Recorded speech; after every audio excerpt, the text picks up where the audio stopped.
Good morning, folks. My name is John Campo. I'm with Marin County Parks, the principal natural resource planner, and I'm going to be presenting on the Ponte Ridge Trail and specifically the planning process of how we created a fantastic trail for public access while having a thoughtful community stakeholder approach to protect sensitive natural resources. Right after my presentation, you're going to hear from a few of those stakeholder perspectives. Sandy Guldman is an environmental advocate and an active member of our environmental roundtable group. Then you'll hear from Tom Boss, who is a mountain biking advocate with the Marin County Bicycle Coalition. And then David Frazier is one of our Marin County Parks lead trail designers and builders for the Ponte Ridge Trail. Let me go ahead and share my screen.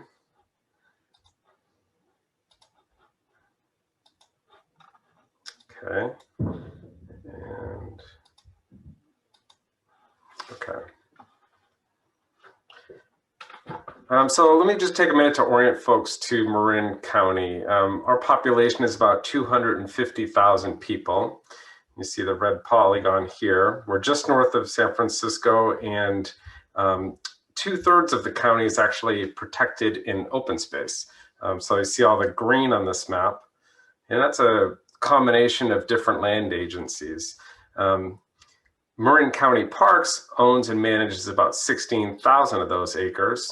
We have about 100 miles of roads, 70 miles of trails, and that's just us. There's also National Park Service land, state parks, water district land, national recreation area, city parks.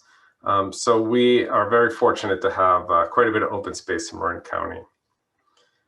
And in Marin, we have long, deep roots in open space protection.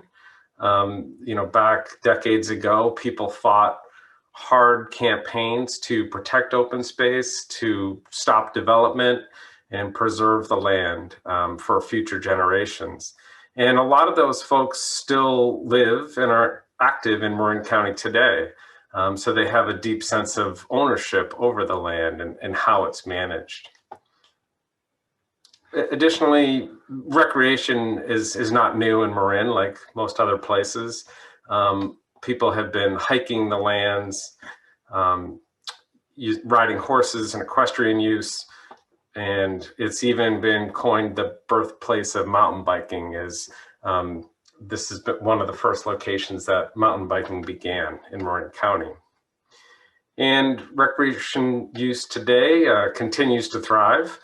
We have all types of visitors to open space, equestrian use, mountain biking, hiking, dog walking. It's all very popular in Marin.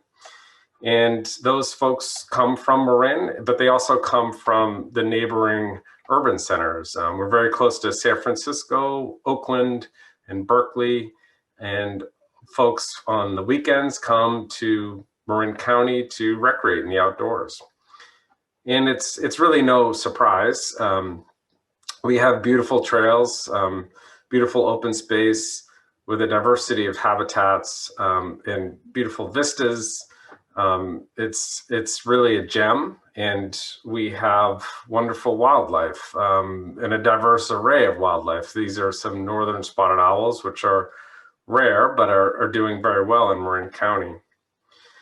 And so we're challenged with, how do we balance this recreation use with protecting natural resources? And in 2015, our Board of Supervisors approved this document. This is the Road and Trail Management Plan. And it really guides us in how we think about open space protection and how we think about public access. And like most other land agencies out there, we didn't develop our roads and trails, we inherited them. Our roads and trails might be based off of old hunting trails or logging roads or ranch roads. And this is very common, I think, with most land agencies. Those roads and trails that we have, a lot of them weren't developed for recreation in mind. And so they might not meet the needs or goals of this document, which really lays out a wide array of best management practices and sustainability standards and approaches that I can distill down into these 3 bullet points or 3 goals of the document. And so the first one really is reduce the environmental impacts of roads and trails on sensitive natural resources, improve the visitor experience for all and safety for all users, and establish and maintain a sustainable system of roads and trails. So every project that we look at, that we think about, needs to meet these goals. And so as we began to implement the Road and Trail Management Plan 2016, we had some stakeholder conflict. There was folks maybe were having different impressions of how we would do things. And that really kind of boiled down to 2 camps. We had environmental protection on one side and recreational access on the other. And so we really needed to think about what was going on there, because the first few years of our implementation, we had some problems. We actually got litigated on 3 times for different trail projects. And we really need to take a step back and reimagine our process. And so taking that step back and thinking about how we can change things and what mistakes have we made and how can we improve those, we really identified that, okay, we need to talk to folks more. We need to get a better sense of stakeholder impressions and perspectives. And we need to engage those stakeholders in a much deeper level than we initially planned to.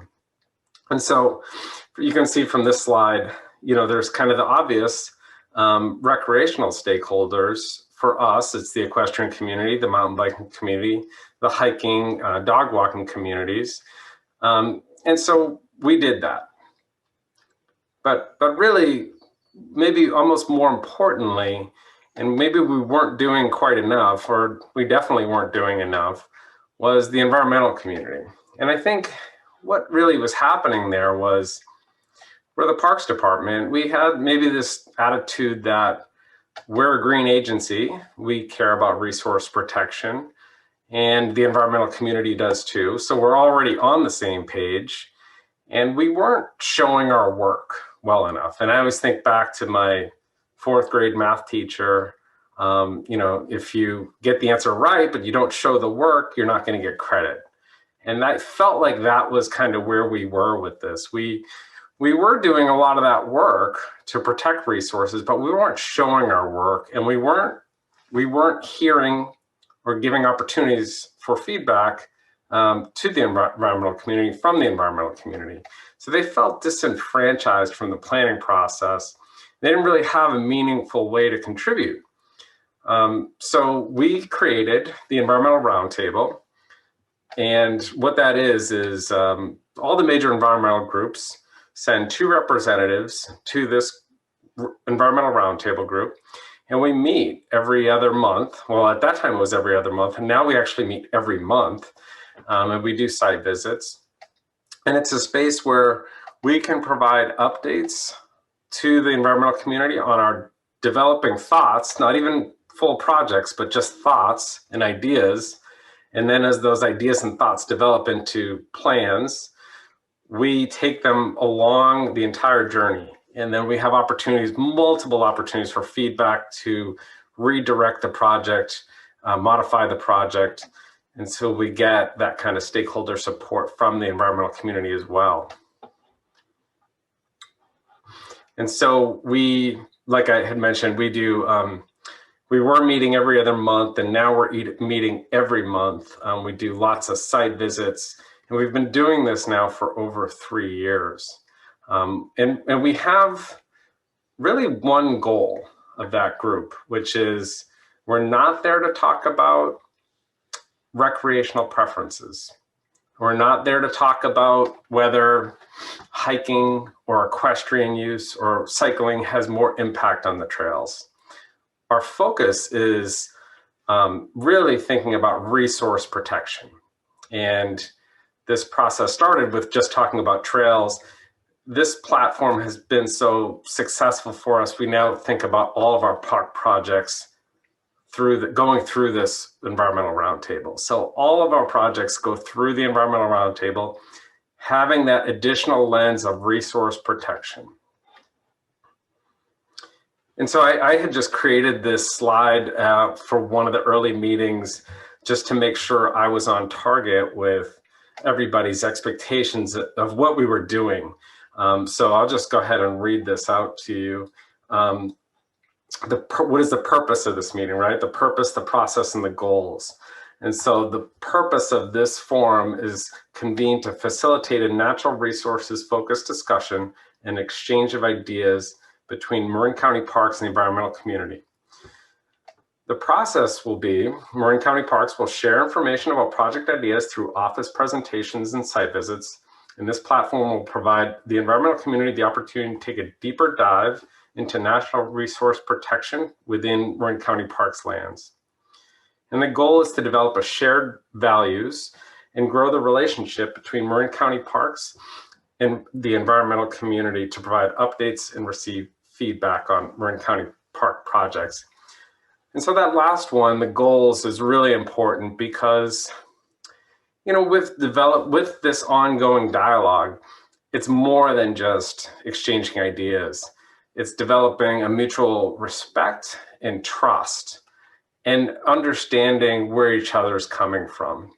And so that goal of developing that relationship is really core to this. And I feel like we've really done that. When we convene for this meeting, people are not coming to the meeting with defensive posture. They're coming kind of knowing they're in a safe space, a trusting space, and one that we can bounce ideas off of one another without judgment. And that's really important.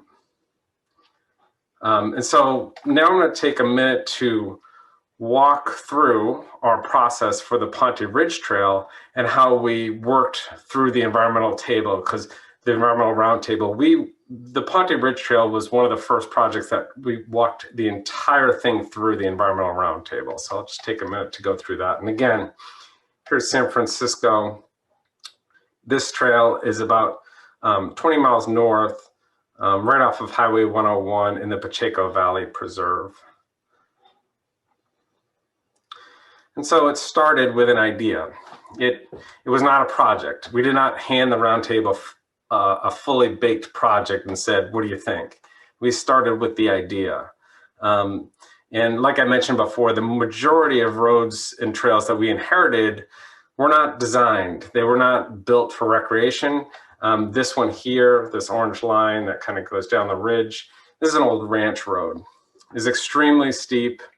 Grades exceeding 25%, prone to landslides. It actually did have a landslide and caused significant property damage to a home. Wasn't valued by the fire department, had lots of illegal social trails that kind of ran parallel to the road.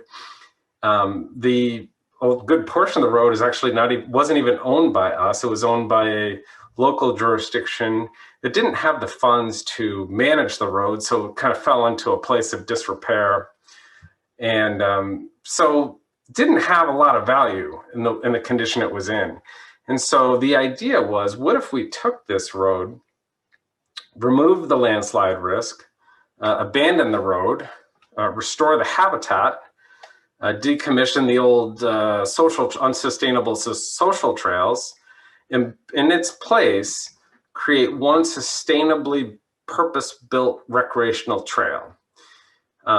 So this, an important concept here that we actually learned from the roundtable was they want us to think about places that already have existing use for either new visitor access projects or improved visitor access projects. So don't go to an area of the preserve where there's no humans, no trails. Maybe that area is unfragmented habitat and important for the wildlife. Leave that where it is. And think about these spaces like this where you have a lot of visitor use in some form or another, but none of it's very good. Can you repurpose that and improve that and put the use there? And so that's really where this project started. And so just to give you a sense of what this road looked like, this is extremely steep, at one point, there was actually two roads because this one was so steep and failing. A second road was created, and then to the point where neither of them were really drivable in any way. And so taking that idea and going out to the stakeholders to really engage on the concept of it. The fire department was the first place that we really took the idea to assure what we had believed was the fire department didn't value this road, and they confirmed that. They had no strategic value for this road. It was too steep, too dangerous to put their crews on it. If there was a catastrophic fire, they wouldn't use the road, they would use air power to fight the fire. So the road had no value to them. And then we met with the recreational community to make sure, like, does this sound right to you guys? And the environmental community to say, okay, we have existing use here. If we think about the resources and really get into the resources and understand it, does this make sense to start with, start thinking about it? And so that's what we did. We took a deep dive into the biological assessments, and we did a lot of this with our own staff, and then we worked with specialists as well. And we took a look into the special status vegetation communities. We found some bristly leptosiphon, and so we map and identify these rare plants. And then we also looked at the different and significant, not only individual plants, but communities of plants. And so if you ever get the chance to visit this trail, it's beautiful madrone forest. So kind of got a sense of the range of those forests, as well as white oak and fescue grassland, which, it's spectacular. If you're on the trail, you kind of look down this ridge and you see this white oak fescue grassland. It's really nice. And we also looked into the wildlife assessments to get a better understanding of what was out there. So these critters here, we had some, we speculated that they may be in the area. We weren't sure. And so we took a look.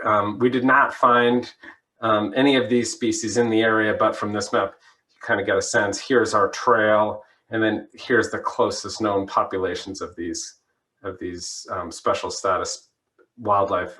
We did not find them within the project site. We looked at cultural assessments and working with the Native American tribes to assure that there were important cultural sites on the project area. In a geologic evaluation, which for this project was really important due to the history of landslides and geologic activity. So we wanted to make sure we understood where those susceptible areas were and where we could think about putting this new trail. And so we took all this information and brought it back to the roundtable. And through a series of office visits, presentations, technical reports, we would mull over the data, and we would have discussions and feedback and opportunity for feedback. And as we went through this process, we would have more site visits and more discussion. And that we didn't put bookends on the amount of time it would take, because that felt really counterproductive. It was going to take it just needed what it needed. It needed time to kind of think about it and mull it over and discuss it. And this concept I picked up from a facilitation training. It was really about the grown zone. And I love this slide and I love this thought process, because when I learned about it, it really opened up my perspectives on how I work with groups of people. And so just looking at this image, we have a new topic, and this topic would be the Ponte Ridge Trail, and this idea of taking this old road and can it be repurposed into a trail? And so as we get different data points on vegetation and wildlife, the group would have different opinions and thoughts about that. And so you enter into this divergent thinking. And so the ideas might spread out a little bit. You get into this grown zone. And so that area, and to be totally honest with you, before this concept before I became aware of this concept, I would get really frustrated when I entered the grown zone because I didn't understand it. And that's a really normal part of group thinking. And it's this idea that you have this divergence of ideas. Some of them might be outliers, but some of them might be clustered in the middle. And when you're working in this type of group thinking framework, it's really important to suspend judgment. You're not there to judge ideas or critique them. You're there to kind of pull themes out and try and think about, like, what are the common threads in this discussion? And as time goes on, you're going to enter into a convergent thinking where you start seeing these themes and threads, and you kind of narrow it down into kind of that consensus. And so I would just encourage folks to think about this the next time they're working with stakeholders, and think about the grown zone, and don't rush that step of the process. Don't be annoyed by it, embrace it, just lean into it, because that's very normal. It's not unusual. You might think, man, I'm just working with this difficult person that doesn't understand. And everybody has that person. And it's important to embrace all of that into this space and just let the themes unfold into common threads.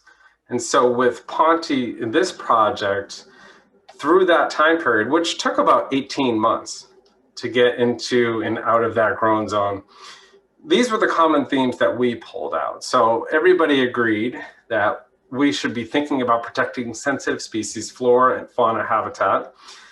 We should be reducing the redundancy of roads and trails, like don't have parallel roads and trails, that doesn't make sense.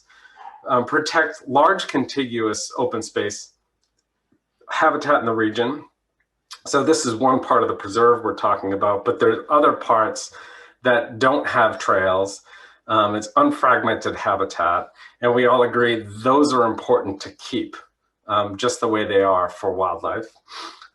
Improve the visitor access in high use areas. So like I had mentioned, there was a kind of an existing road, there was existing trails, none of them were very good, but there was already use there. So we all agreed that made sense to keep the use there. And reducing the risk of landslides. Everybody just agreed that that also made sense. So kind of taking those core themes, we started looking at an alternative analysis. And again, kind of going back and forth with the data that we had gathered through vegetation assessments. We pulled out more specifically some areas that we recognized, okay, we should really think about not going into this area or protecting that area. And so we had rare plant grasslands or the fescue oak woodland. There was a juncus seep down here, which we wanted to avoid, and some chamise habitat. And so all of that just got talked about, and we looked at different alignments and different alternatives until we all agreed upon an alignment and a project. And so I just wanted to show you this because it's kind of, I think, illustrative of the full project. So this thicker red line is the Ponte Fire Road. And these thinner red lines are some of the social trails that ran parallel to it. And so that was removed and replaced with this blue line, which is the trail. And you see it follows the corridor of existing use. It's obviously not in the same footprint because it was so steep. We couldn't, so we had to switch it back and forth. And then we used existing fire road down here, which the fire department did recognize as emergency service access was important because there's homes on either side. And then we connected the trail down to this class 1 paved pathway, Pacheco pathway. And so that's the project kind of in summary here. And then now I got to show you some of these shots to just illustrate some of the work of the trail, because I think it's really beautiful and sinuous. You kind of see that sinuosity and undulation here. This is a nice shot because it shows some of the views. This ridgeline gets up some pretty high elevation. Overall, there's about 1,200 feet elevation gain on the trail from the valley floor up to the ridge. And right here, it's hard to tell, but the old road used to come through here, and Dave and the guys did a great job to kind of remove any remnants of that road. This is another shot that kind of shows that too. The road went right through here, and you kind of see that sinuosity that replaces that old road. There were sections like this that were right on the old roadbed, but then there were other sections that we had to just deviate from the roadbed completely because, again, we had to reduce the grades. This is that Pacheco pathway, class 1 pathway that it connects to. This is a really nice feature of the trail because there's no neighborhood intrusion. You can get on this pathway, ride up, and then over here you connect up to the dirt Ponte Ridge Trail. New entrance signage and maps were installed. And this is one of the bigger kind of restorative elements of the project. Overall, the trail in combination with roads, trails, paved pathway, it's over 4 miles long. This one, and I'm going to show you the before and after. So you kind of see that old road coming up here, and then those are gone now, and the trail kind of swings wide and around and reduces that grade to less than 10%. That was really the goal, was to get the grade under 10% for the entire length of the trail.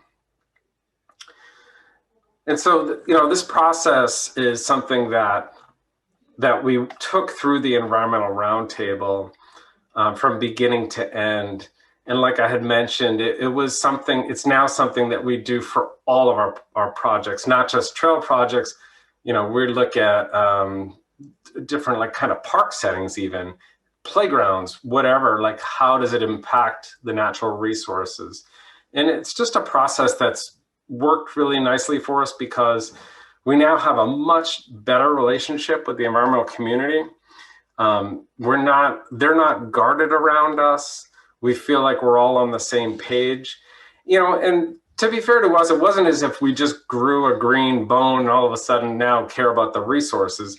We always did. We just didn't take the time to really talk it through and create a space for a platform to talk about and have an opportunity for feedback. And now that we have that, I feel like it's really taken us to the next level. Now when we move or advance projects forward like this, not only do we have the support from the recreation community, we also have like broad support from the environmental community. And that has been elusive for us in the past. So it's really exciting to see the growth of this process and how well it's worked for us. It's been a win-win. We continue to do it this way. And I want to give you some other perspectives too. So I'm going to turn it over to Sandy, who is a member of the environmental community. In fact, that's her right there. She's on the roundtable. She's been very active. And then you're going to hear from Tom Boss and Dave Frazier to get a couple more perspectives. So let me turn it over to them. Hello, and thank you for joining our session. I'm Sandy Guldman, president of Friends of Corte Madera Creek Watershed. I represent Friends on the Environmental Roundtable, which I'll discuss later, but first I'll describe Friends. Friends was started in 1994 with seed money from the regional board, which felt recruiting a cadre of volunteers would be the most efficient, not to mention economical way of protecting the watershed. We focus on resource protection with a variety of activities. We have 10 habitat restoration projects. We monitor dissolved oxygen and temperature at several locations in our creeks. And this summer, in response to questions from local residents about the safety of swimming in the creek, we added monitoring Enterococcus in a tidal reach of the creek, heavily used by swimmers and boaters stuck at home during the pandemic. We seek funding to design and implement major projects, including several fish passage projects. and we are active in reviewing various projects with impacts to resources, including those addressing flood management, a key problem in our watershed. Not only does addressing flooding benefit the entire community, it provides great opportunities for increasing public access along creeks when trails can be added, improving riparian corridors and fish passage, and in a few places where there's flood space, floodplains can be added. When Parks launched the Environmental Roundtable, John invited friends to participate, and I jumped at the chance. I've hiked Marin trails for over 50 years, including those in many of the open space preserves, so I was eager to be engaged in what John proposed. Friends was especially happy to see this initiative because a few years ago, a major trail project was carried out in our watershed, and we felt that the environmental community was not engaged adequately during the planning stages. The Environmental Roundtable process is thoughtful and resource-focused. We don't spend time debating the merits of bikes versus hikers versus horses. Instead, we look at the current state of trails in the preserves and discuss what modifications would make sense with the dual goal of resource protection and reasonable public access. This process is carried out deliberately and supported by Parks' dedicated and competent staff of resource professionals. For the Ponte Ridge Trail, we reviewed maps of the areas showing existing trails and fire roads, discussed problem areas, received reports of field surveys for habitat types, plants, and wildlife, and did field visits to see the trail. As designs were refined and more resource surveys conducted, we recommended modifications to the project during several roundtable meetings. I had hiked the trail before we began this evaluation, but the insights provided by Parks staff brought up many issues that I had not noticed in my casual hikes. The careful planning has paid off. I recently hiked the completed trail with my husband, and we were delighted. There were a number of other hikers and lots of cyclists, all of whom appreciated the huge improvements in the trail. Its surface, width, sight lines, and grade were all vastly improved. I would like to emphasize that I am convinced providing public access is a key component to managing open spaces. There is a small contingent that argues the way to protect resources is to buy land, fence it, and keep the public out. But how can you expect the public to support acquiring and managing open space if they can't enjoy the beauty and be inspired by the trees, the flowers, the fish, and the wildlife? And by support, I mean voting for bond measures and tax increases. So far, we have been fortunate the voters support Marin County parks. We need to keep it that way by making visitor experiences meaningful for a wide range of constituents. I am pleased to participate in the Environmental Roundtable and look forward to seeing the results of other deliberations by Marin County Parks and its stakeholders. Thank you. Hello, I'm Tom Boss, the Off-Road Director at the Marin County Bicycle Coalition. Our organization created an off-road program in 2012 for a few reasons. A, Marin County is considered the birthplace of mountain biking, and B, that's because 50% of our land is parkland open to the public for recreation. We have state parks, national park, our county regional parks, and a watershed, which is open to the public. So we launched our off-road program with a focus on education. We do that through something called Slow and Say Hello, where we engage with the public and promote good trail etiquette. We do it through our Marin or our MCBC trail stewards, where we get volunteers out to maintain and build trails here in our county. And we also focus on enhanced opportunities for mountain biking. And the Ponte Trail Project is a great example of that. One of the things that I love about this particular project, the Ponte Ridge Trail, is it totally aligns with the type of trail that MCBC advocates for. It has a number of benefits, not just a new place for people to bike.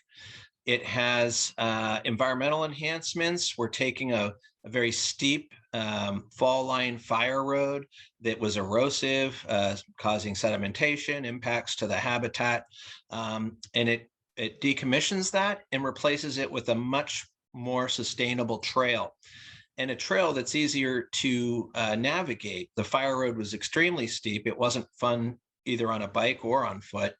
And now we have a trail that is much more gradual, has and takes you a little more into the landscape without, with a focus on not impacting the habitat. And yeah, it's just a win-win. It creates a better experience for recreation. It reduces its impact on the environment.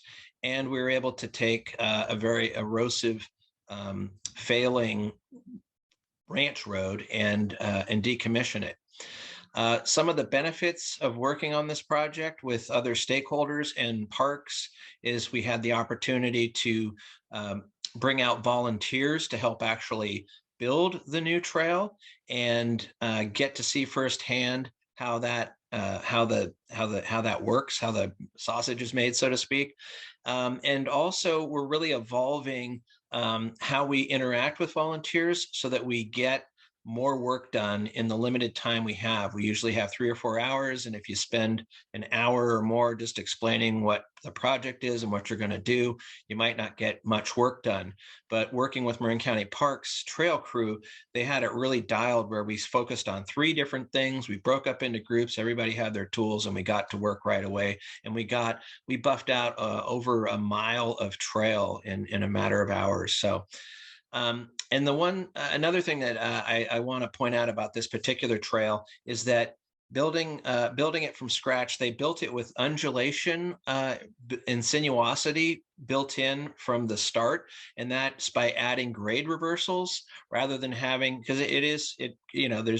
there's some elevation involved in this trail. So rather than having it just to maintain a steady 5 or 10% down, it kind of flows and contours with the landscape.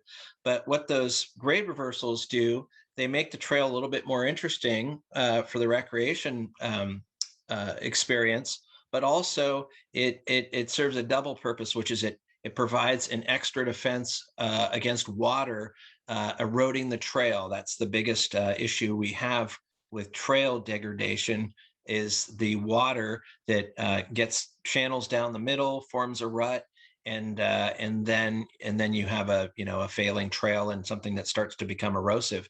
But by making sure that every once in a while you've got these grade reversals, the water can only go so far before it's forced to exit the trail. So anyway, I hope you enjoy our talk and get to come experience the trail someday, and happy to answer some questions. Hello, and thank you for joining me today. My name is David Frazier, an equipment operator here at the Marin County Parks. I worked on the design and build of the Ponte Ridge project with the rest of our team, and wanted to talk to you a little bit about that today. Having a clear plan and a common goal as a team is extremely important. John has talked to us about how we've built those relationships in the community. We've also done the same here inside of our organization. Having common goals of protecting the environment and making sure that it comes first in everything we do. Serving the Bay Area of 22.5 million people and the neighbors that are all around us is another key goal. Creating durable trails that are hydrologically invisible and take our users to all the beautiful places so that they're inspired and want to protect them for generations to come. These are all common themes throughout all the work that we do. By making sustainable grades, we're able to keep people on the trails and keep them interested in the project and involved. The old Ponte Fire Road here, we crisscrossed multiple times looking for the ideal route. The white boundaries in this map depict the open space property lines. Another fire road over here, as you can see. These slopes are extremely steep. We have homes all below us here. This is Pacheco Valley. Down here, we have Blackstone Canyon, and this is a homeowners association with more homes on the south side of us. So being aware of our community needs and the environment that we live in is very important to us. And we want to provide a system, as we have here as our final route after 2 seasons of navigating this ridge top. We found the most ideal route that's going to be the most sustainable and hydrologically invisible. This Ponte Fire Road in the past has slid back in the 80s and actually consumed a house down here. So it has been long neglected and needed to be taken away. So this is one of those rare projects where you had a win-win of protecting the community and also bringing them and creating something that's more enjoyable for them to use than an oversteepened fire road. Here's our beautiful Bay Area, which is one of the challenges for us, is how to get materials up to the top of our project site here on Ponte Ridge. We decided to go with boulders since that would be the most durable material that we could use, and we wouldn't have to come back. And since we had the fire road to come down with our material, we could bring it up through our communities and then bring it back down the trail to our sites. As you can see here, the slope of our terrain is very severe. So we had to stick primarily to the top of this ridge. That was one of our design challenges as we built. One of the great aspects of this trail is it actually connects down here to a multi-use path. So people do not need to impact their neighbors on either side of this ridge to access this wonderful trail. We were limited on bringing materials in from the bottom, however. The access points were all poor, except for being able to come up and around from the top, which meant we had to do extra work to get our materials into the job site. Scott Viger is one of our equipment operators, did the bulk of this work. He brought 800 tons of the material to the top of Ponte Ridge for us. Thank you, Scott, very much for all your efforts there. Here's that staging site, just so you can see that making sure that we protect it going forward is a key factor for us. So we use these track crawlers to bring our material into the job site. Here we are on Ponte, the lovely Ponte project, where rock is your friend. That's Carl Shawazinski, our supervising equipment operator, who did most of the road decom on the project and also helped us with the trail build and design. So bringing in rock and staging it was key for us. This way we could work in a strategic manner and optimize our efficiency of our summer build season, and then come back in and cut trail section that did not require boulder features during the winter time. That allowed us to complete this project in just about 1 year and 3 months. And much of that build was during here. As you see, we're masked up because of COVID.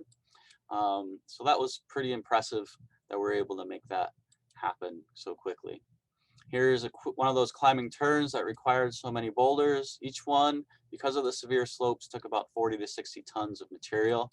We also built these rock buttress walls to go across the steep sections. This one was a slide where we did not want to have more than a 1 to 2 foot cut. So another 80 tons of rock went in here for us. Making sure that we served all of our users and that they are inspired by our trails, as I was saying, is key for us. So because of COVID and because this was a short distance from our corporate yard, we were able to ride our bikes to the job site daily. This kept us highly attuned to what features we needed to come back to and how we could improve the construction while we were still there.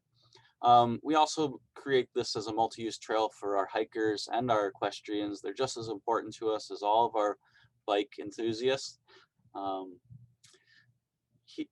Here we're decommissioning the fire road and bringing material into the inside edge of the road and compacting it. This way we're hydrologically invisible again. As I said, that old road was unstable and we did not want it sliding back down into our community members. We also use the material to help us create reverse grades in our trail so that our trail going forward for generations is sustainable. Here we use the actual roadbed itself to build one of our corners, minimizing our impact into spaces that hadn't been touched before. And you can see our old road bed is back to a hydrologically invisible grade and is growing vegetation. And that's our completed corner. Minimizing our impact on all resources, including trees, using them as key features to our trail. You know, it protects us from the sun, it provides us oxygen, and they're beautiful to look at, especially when we're able to artistically incorporate them. We built this climbing corner around this majestic tan oak. We imported probably 80 tons of boulders to go around it, and it created a stunning view. Here we imported 80 yards of overlay on the old social trail that was a 1-foot rut, so we could minimize our impact to the other resources that are around us, including some rare flowers off here to the side. But you can tell that it was a stunning view. Here, this aerial footage shows you how close our communities are around us. We were also building a temporary wall here to protect them as we built our rock buttress across this steep hill slope. And you see here our staging area down below of that construction site.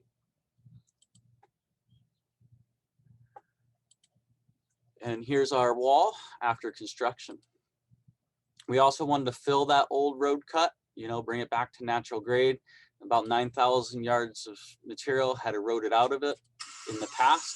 So we wanted to fill it back up and make sure that we weren't eroding sediment down into our creeks and into the bay in the future. Here's our completed SWIPT project site. And all of our SWIPT materials, of course, were on hand as we worked through the winter season. And then we deployed our erosion control so that our raindrop impact was minimal. Keeping our volunteers involved throughout the project helped us complete this project in that timely manner also. It also is an invaluable time for us to explain why we build the way we do and to get thoughts from them on what they'd like to see in our construction so that we're serving their needs also. Thank you to our volunteers, they're a dedicated group, and thank you to our crew that helped us through this project. Hopefully you've enjoyed this presentation as much as we enjoyed building it.